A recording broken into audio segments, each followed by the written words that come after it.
গভীর সমুদ্রে ট্রলারে করে তারা মাছ ধরার উদ্দেশ্যে রওনা দিয়েছে। এখান থেকে তারা গভীর সমুদ্রে চলে যাবে। এই ট্রলার দিয়ে কিন্তু এখন আকাশের অবস্থা অনেক খারাপ।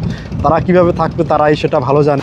বাংলাদেশের অপরূপ সৌন্দর্যে ভরা এই স্পটটা, বাংলাদেশের যে শাহপরী দ্বীপটা রয়েছে, এটার যে আশেপাশে যে লোকেশনগুলো অনেক সুন্দর। এটা কিন্তু লংয়ে কিন্তু অনেক বিশাল বড়।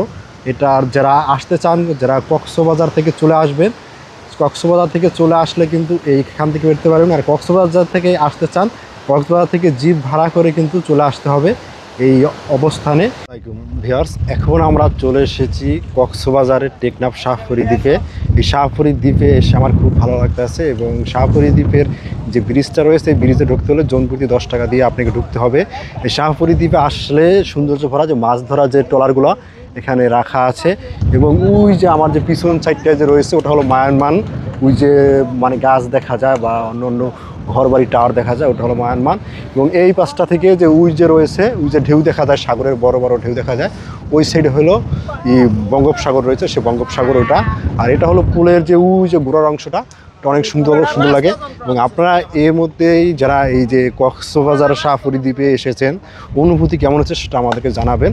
এবং যারা অবশ্যই চলে আসতে চান এই শাহপরী দ্বীপে, আসলে কিন্তু আপনাকে অনেক সুন্দর লাগবে এবং ভিডিওগুলো কিন্তু আপনি অনেক সুন্দর ছবি তোলার জন্য অনেক প্লেস পেয়ে যাবেন। এবং আর বর্ষাকালে যারা ঘুরতে চান তাদের জন্য অনেকেই ভালো। এই মেঘ, এই গরম, এই বৃষ্টি, তাতে কিন্তু আমার কাছে অনেক ভালো লাগে এবং আপনাদের কাছে কেমন লাগে সেটা জানাবেন। অবস্থান করতেছি বাংলাদেশ কোস্টগার্ড চেকপোস্ট। এটার নিচেই কিন্তু ওই অনেকে মুরব্বীরা বসে মাছ ধরতে আসে বড়শি দিয়ে। এবং এই শাহপরী দ্বীপের ভিউটা কিন্তু অনেক সৌন্দর্য।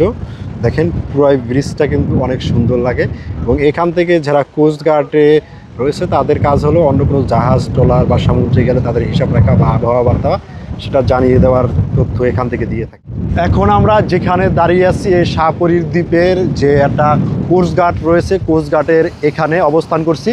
এই কোস্টগার্ডের এখানে যারা সমুদ্রে যারা মাছ ধরতে ট্রলার নিয়ে যায় বড় বড় গভীর সমুদ্রে, তারা এখান থেকে আবহাওয়ার যে সিস্টেমটা থাকে সেটা তাদেরকে মেসেজ দেয়, সেই অনুযায়ী তারা মাছ ধরতে ট্রলার নিয়ে বড় বড় সমুদ্রে চলে যায়। এবং এই ভিউটা কিন্তু অনেক সুন্দর, বা জায়গাটা কিন্তু অনেক সুন্দর, দেখার মতন একটা জায়গা। আর যারা চলে আসতে চান টেকনাফ শাহপরী দ্বীপে, এখানে চলে আসতে পারেন। আর এখানের যে সিস্টেমটা আমার কাছে অনেক ভালো লেগেছে। আপনাদের কাছে কেমন লেগেছে, যে আপনারা যারা এই পর্যন্ত এখানে ঘুরতে এসেছেন সেটাও আমাদেরকে জানাতে পারেন। যেটা দেখতে আছি, গভীর সমুদ্রে ট্রলারে করে তারা মাছ ধরার উদ্দেশ্যে রওনা দিয়েছে। এখান থেকে তারা গভীর সমুদ্রে চলে যাবে। এই ট্রলার দিয়ে কিন্তু এখন আকাশের অবস্থা অনেক খারাপ। তারা কিভাবে থাকবে তারাই সেটা ভালো জানে। আমার মতো তো এটা যাওয়া আমাকে হলে আমি নিজে কখনো যেতাম না। তারা যেতে আছে মাছ ধরার জন্য।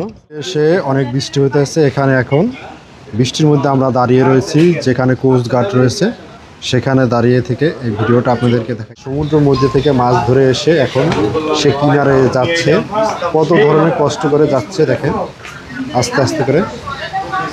দুইজনে মিলে বায়, কিন্তু তারপরে কিন্তু পাশে যেতে পারে না।